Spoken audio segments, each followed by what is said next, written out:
उत्तर प्रदेश के मुख्यमंत्री योगी आदित्यनाथ ने अलविदा जुम्मे की नमाज के लिए एक फरमान जारी किया है और उसके बारे में मैं लोगों से बात करना चाहूँगा, खासतौर से मुंबई के मुसलमानों से जानना चाहूँगा कि उनका जो फरमान जारी हुआ है योगी आदित्यनाथ का कि अलविदा जो नमाज है इसे जो है सड़कों पे नहीं पढ़ना चाहिए। देखिए, वो आदेश एक मुखिया के नाते उन्होंने आदेश दिया, उसका पालन करना हम सभी का दायित्व है।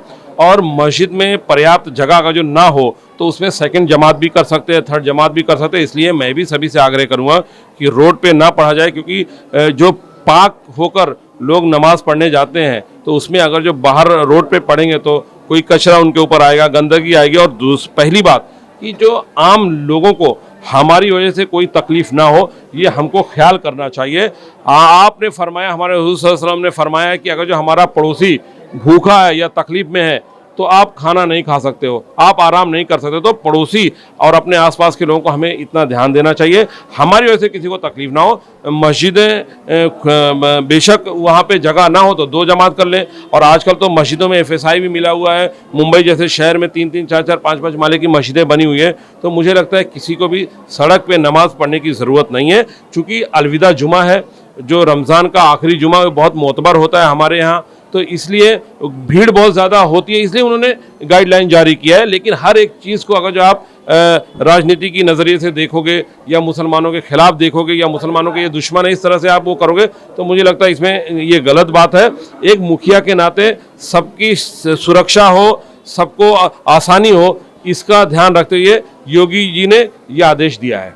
आप क्या कहना चाहेंगे? आदेश जो योगी जी का बहुत ठीक है, क्योंकि नमाज हम लोग की मस्जिदों में होती है। अब तो जो हमारी मस्जिदें हैं, पहले तो पतरे वगैरह की रहती थी, अभी तो बहुत आलीशान मस्जिदें हैं सभी, माशाल्लाह बहुत अच्छी मस्जिदें हैं। ज़्यादातर नमाजों में पहले ज़माने में पंखे नहीं रहते थे, आज तो हमारी मस्जिदों में AC वगैरह भी लगी हुई है। ऐसी कोई दिक्कत वाली बात नहीं है। पहले रोड पर नमाज़ पढ़ते थे, पहले जगह की तंगी थी, अभी तो खुशहाली है मस्जिदों में भी। तो हम लोग पहले एक ही जमात करते थे, अब उसको 2 जमात कर लेते तो कवर हो जाता है। अभी कोई जल्दी नमाज कोई रोड पे पढ़ता भी नहीं पहले जैसा। तो आप क्या कहना चाहेंगे? जी सर, मैं तो सर ये कहना चाहूँगा कि योगी जी का आदेश तो आज आया है। हमारा मज़हब पहले से कहता है कि अगर आप नमाज पढ़ने जा रहे हो और आप गाड़ी लेकर आए और आपकी गाड़ी की वजह से किसी को आने जाने में तकलीफ हो रही तो आपकी नमाज कबूल नहीं। योगी जी का आदेश तो आज आया है, हमारा इस्लाम पहले से कहता है।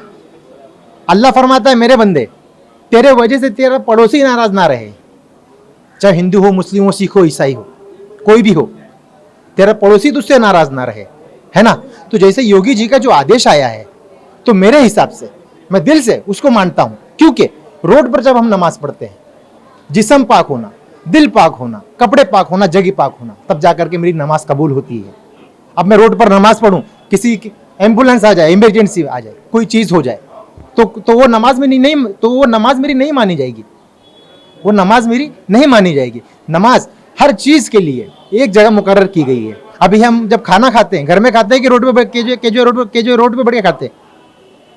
घर में खाते हैं ना। तो जब मस्जिदें बनाई गई हैं तो भाई 1 सफ़े, 2 सफ़े, 3 सफ़े, 4 सफ़े आपको परमिशन दी गई है। हमारा इस्लाम कहता है कि आप मस्जिदों में नमाज पढ़ें, इबादत करें, ठीक है। ये सारी चीजें तो मैं योगी जी का जो बयान है उसको मैं समर्थन करता हूं और उनको मैं दिल से सैल्यूट करता हूं। आप क्या कहना चाहेंगे? जी वही है, ठीक है। रोड पे नमाज नहीं पढ़ना चाहिए। जब मस्जिद है तो इबादत मस्जिद में होती है, मस्जिद में सबको करना चाहिए और इस बात का सबको जो है ध्यान रखना चाहिए। हमारे साथ महिलाएं भी हैं, इनसे भी बात करना चाहेंगे। आप लोगों से मैं जानना चाहूँगा अलविदा नमाज को लेकर के, जिस तरह से योगी आदित्यनाथ जो उत्तर प्रदेश के मुख्यमंत्री हैं, उन्होंने उत्तर प्रदेश के मुसलमानों से ये बात कही है, आपकी क्या राय है? मेरी भी यही राय है कि नमाज जो है मस्जिद में होनी चाहिए, क्योंकि सफाई निस्फ़ ईमान है और मतलब उसमें हमको खुद को भी साफ़ रहना चाहिए और तो फिर मस्जिद में ही नमाज होनी चाहिए। आप क्या कहना चाहिए? हमारी भी वही राय है कि नापाकी जगह से अपने मस्जिदों में ही नमाज होनी चाहिए। जो भी है इबादत की जगह है उधर इबादत होनी चाहिए और जो गंदी जगह पे इबादत ना होती है, यही हमारी राय है। आप क्या कहना चाहेंगे? हमारी भी है, जब हमारी वो मानते तो हमें भी उनके मानना चाहिए। एक बार उनकी भी मानकर देखना चाहिए कि वो हमारे लिए और भी ज़्यादा कुछ कर सकते हैं, कुछ कर सके, इतना कर रहे हैं और भी कर सकते हैं। और लोग हैं, उनसे भी हम बात करना चाहेंगे। सर, आपसे मैं जानना चाहूँगा कि योगी का जो फरमान जारी हुआ है, इसे आप किस रूप में देखते हैं? देखिए, मैं आपको यह बता देना चाहता हूँ, योगी जी आज ये जो फरमान जारी किए हैं अच्छी बात है, मैं उनके ये फरमान से सहमत हूँ। और ये हम सारे मुसलमान को पहले से ही सोचना चाहिए कि रोड पे हमारी नमाज नहीं होती है, हमारा जिस्म पाक होना चाहिए, जगह पाक होनी चाहिए, हमारा दिल पाक होना चाहिए, और नमाज एक सकून से पढ़ी जाती है। और जब तक हम नमाज सकून से नहीं पढ़ेंगे हमारी नमाज मुकम्मल नहीं होगी। जैसे मैं इस देश के सारे मस्जिद के ट्रस्टियान से यह अपील करता हूँ कि आप हर मस्जिदों में यह व्यवस्था करें, जिस मस्जिद में 1 जमात होती है वहाँ 2 जमात करें, 3 जमात करें, 4 जमात करें, 5 जमात भी आप कर सकते हैं, और जिससे नमाजियों को नमाज़ पढ़ने में तकलीफ़ ना हो। और इस देश के सारे मुस्लिम भाइयों से जो नमाज़ पढ़ते हैं, कल अलविदा की नमाज़ है, मैं आपको बता देना चाहता हूँ, हमारी एक छोटी ईद है। वैसे भी हमारी हर जुमा की नमाज़ एक छोटी ईद होती है, लेकिन अलविदा की नमाज़ कल एक ऐसी छोटी ईद है कि जिसमें जो लोग बाय द वे जुमा की नमाज़ नहीं पढ़ पाते हैं, तो कल ज़रूर हर मुस्लिम कल नमाज़ पढ़ेगा। तो मैं सारे नमाजियों से अपील करना चाहता हूँ कि आप लोग रोड पे नमाज ना पढ़ें और मस्जिद में ही नमाज़ पढ़ें। मैं मोदी जी की बातों, मैं योगी आदित्यनाथ जी के बातों से मैं सहमत हूँ, और मैं देश के सारे लोगों से अपील करता हूँ कि सकून से नमाज़ पढ़ें। जय हिंद, जय भारत, जय महाराष्ट्र। तो आपने देखा कि अलविदा नमाज के बारे में जो बातें चल रही हैं उसके बारे में आपने सुना, लोगों की अलग अलग राय रही है। आपसे भी जानना चाहेंगे कि योगी आदित्यनाथ ने जिस तरह से एक कहा है कि छतों पे या सड़कों पे नमाज नहीं पढ़ी जानी चाहिए 28 तारीख को अलविदा नमाज, आप उससे सहमत हैं? नहीं, उन्होंने जो बोला है, आज देखो मस्जिदों को डबल मारने का FSI दे रहे हैं, सब जगह दे रहे हैं, जहाँ भी भारतीय जनता पार्टी की सरकार हो या जो भी सर। पहले कैसा था, मस्जिदें छोटी थी, रास्ते पे नमाज पढ़ी जाती। देखो रास्ते पे नमाज पढ़ने से किसी को भी तकलीफ होता है, और कोई भी धर्म किसी को तकलीफ देने का मैसेज नहीं देता है। तो उन्होंने जो बोला है कि मस्जिदों नमाजें रास्ते पे ना पढ़ो, तो मैं उनकी बात से मैं सहमत हूँ कि मस्जिदों में पढ़ो, किसी को भी तकलीफ हो ऐसा काम नहीं करना। ना ही इस्लाम ये सिखाता है कि किसी को अपनी वजह से तकलीफ हो। आप क्या कहोगे? मैं भी यही कहूँगा कि हमारा इस्लाम सिखाता नहीं है कोई भी मस्जिद में अपनी नमाज़ पढ़नी है, क्योंकि हमारे जो पड़ोसी है, हिंदू हो चाहे मुसलमान हो या हिंदू, पड़ोसी को भी हमारे इस्लाम में बताया कि कोई भी तकलीफ़ अगर जो उसका बच्चा भूखा है तो हम लोग खाना नहीं खाएंगे, उसको पहले खिलाएंगे। अरे हमारा इस्लाम तो यह है कि जो वजू बनाते हैं उसमें भी जो ज़्यादा पानी इस्तेमाल नहीं कर सकते। बिल्कुल। आप क्या कहना चाहेंगे जो योगी आदित्यनाथ ने देखा है, जिस तरह से उन्होंने बयान जारी किया है कि जो सड़कों पे और छतों पे जो है नमाज नहीं पढ़ी जानी चाहिए?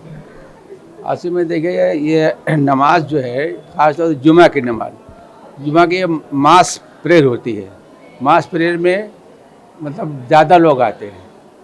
अब चूँकि नमाज जो है वो किसी एक इमाम के पीछे पढ़ी जाती है, अलग अलग नहीं कोई पढ़ सकता। उसका एक डिसिप्लिन है खड़ा होने के, किस तरह से उसकी लाइन बनती है।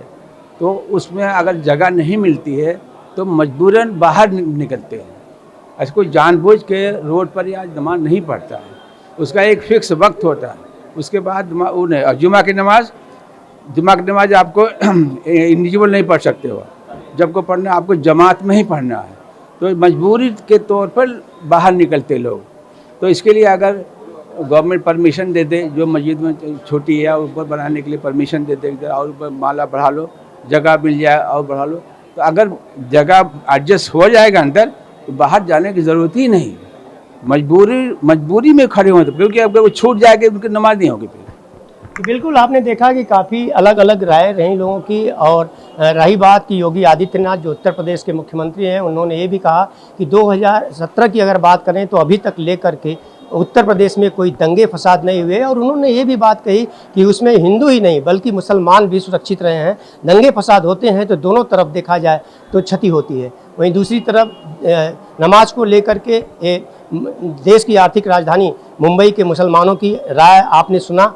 और देखना ये होगा कि, और इन लोगों ने ये भी कहा कि मुंबई की जो जनता है, मुंबई के जो एक अल्पसंख्यक हैं, वह भी नमाज जो है मस्जिदों में जाके पढ़ें। इस तरह का बयान यहाँ पर दिया गया। ऑन टीवी न्यूज़ के लिए कैमरामैन बालक साथ हरीश तिवारी।